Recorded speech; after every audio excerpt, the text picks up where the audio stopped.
So, Orlando, they made moves this offseason. And for a while, I'd been told that they were interested in Tyus Jones. That came from Eric Pincus. I know that at some point there was a fear that they were not going to be able to get him. But yes, Tyus Jones is someone that the Orlando Magic are interested in. I'd like to hear your thoughts down below in the comment section. What do you think of a Tyus Jones? Do you think he's the type of player that can help raise the floor, elevate the ceiling for a Orlando squad that hopes to, stop being one of the worst three-point shooting teams in the league and take that next step to contention? And Tyus Jones really could be a player that helps them off the bench. So I'd like to hear your thoughts down below in the comment section. What do you think of the idea of a Tyus Jones coming to Orlando? I'd like to hear what you have to say. Subscribe and like this video if you do enjoy. It'll help out the channel a ton. Now, the report that we're hearing right now exactly is it's believed that Orlando is going to decline Mo Wagner and Caleb Houston. Now, it's expected that both of those guys could come back, but that is due to the fact that they're going to bring, if they were to come back, they'd be brought back on smaller financial commitments, and they want to create financial wiggle room. This is all salary cap gymnastics, basically what we're explaining, to bring in Tyus Jones without becoming, an apron team or second apron team. And they've been connected to Tyus Jones for several years now, if you guys haven't been following the franchise. And Tyus Jones is a guy that, if I pulled down, I thought I had his stats written down, but I'm pretty sure he shot, 44% from the field? That's off the dome, by the way. We're going to pull it off. He averaged 10 points this year, which is last year he averaged 12.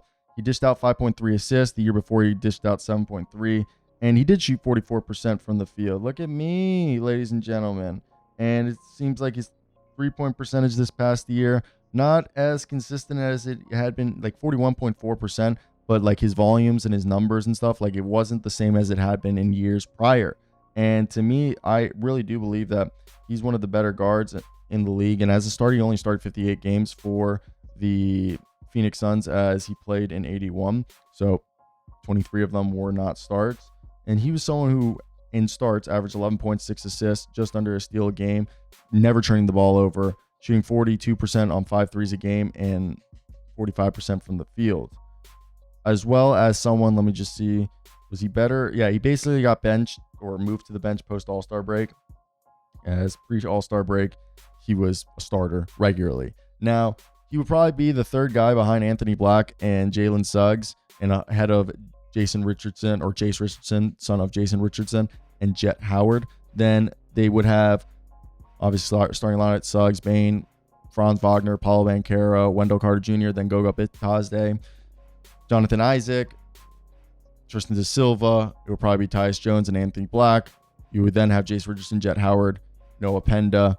I don't think Corey Joseph, Trevlin Queen, Gary Harris are coming back. I would expect Caleb Houston and Mo Wagner, because power forward and center, come back. Matt McClung could come back. They have his restricted free agency, but at the same time, I think Matt McClung's at this point looking for that said team that's going to give him opportunity to actually play. So a team with like no point guard. So you could go to a rebuilding team. I know he's been like, I've actually had dinner with Mac McClung. I literally had dinner at the Capitol Grill with Mac McClung like a few months ago. Drank a bunch of wine with him. Learned about his girl. Hung out with him for like 2 hours, bro. Right? Like Mac like sees me and like say, "What's up, man?" But that's here nor there. Now, I think, and he was telling me, he's like, he can go to Europe whenever he wants and get a bag, but he wants to be in the NBA. Now, what team can do that? And bringing in a guy like Tyus Jones will probably push Mac McClung out, as he can't be a two-way guy anymore. And to me, I think the biggest thing here is just like finding an organization that's going to allow Tyus Jones or this Orlando obviously Mac McClung to play, but for this organization, they need to be a better three-point shooting team, one of the worst three-point shooting teams. And Tyus Jones would immediately be next to Desmond Bane and arguably Jace Richardson, one of your three best shooters on this team, which I think would pay its weight in gold. Because if you haven't been watching this team, they have been bad when it comes to shooting threes. And it's also being reported now that the Knicks are a team to watch for Mr. Tyus Jones. So this is a report that's coming from, and this was not expected. Okay, this is midway through the video. I also had like an itch right here, but Tyus Jones, according to Ian Begley of Sports and Why, Tyus Jones is the name to keep on. They had mutual interest.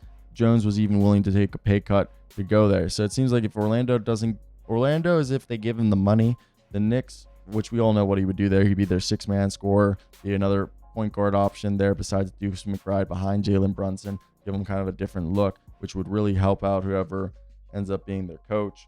And to me, I think that one does make a ton of sense if you're a Knicks fan. But yeah, I'd like to hear your guys' thoughts down below in the comment section. If you're a fan of either the Knicks or the Magic, if you're the Magic, do you think it's worth doing the salary cap gymnastics to get him? If you're the Knicks, would you guys try full court press to get Tyus Jones? Or really, you could take the pay cut and see like how his career bounces back next year. Because I don't think he wants to lock himself into a long-term deal, which could be handicapping himself, as next year free agency is going to have a lot more money to spend a lot more teams willing to spend next offseason because they'll have more salary cap room. So that's basically my whole thoughts on that one. What do you guys think?